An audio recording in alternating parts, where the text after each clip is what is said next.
என்ன சொல்ல வருகிறேன்? அந்த ஈசா அலைஹிஸ்ஸலாம் திருமணம் முடிப்பார்கள், ஹஜ் செய்வார்கள். இந்த முறை அல்லாஹ் அந்த இடத்துக்கு போகக்கூடிய பாக்கியத்தை தந்தான்.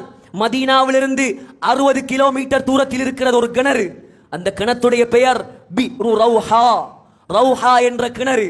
சகோதரர்களே, 70 நபிமார்கள் அந்த கிணத்தில் தண்ணீர் குடித்திருக்கிறார்கள். ஹஜ்ரத் ஸல்லல்லாஹு அலைஹி வஸல்லமுடைய சஃபியா நாயகியுடைய வலீமா அந்த இடத்தில் தான் ஸல்லல்லாஹு அலைஹி வஸல்லம் கொடுத்தார்கள். அந்த தண்ணீரை நாங்களும் குடித்தோம். 70 நபிமார்கள் அந்த வழியால் தான் ஹஜ்ஜுக்கு வந்திருக்கிறார்கள். ஸல்லல்லாஹு அலைஹி வஸல்லம் சொன்னார்கள், மூசா அலைஹிஸ்ஸலாம் கூட சிவப்பு நிற ஒட்டகத்தில் ஏறி லப்பைக் அல்லாஹும்ம லப்பைக் தல்பியா ஓதிக்கொண்டு அந்த வழியால் தான் ஹஜ்ஜுக்கு வந்தார்.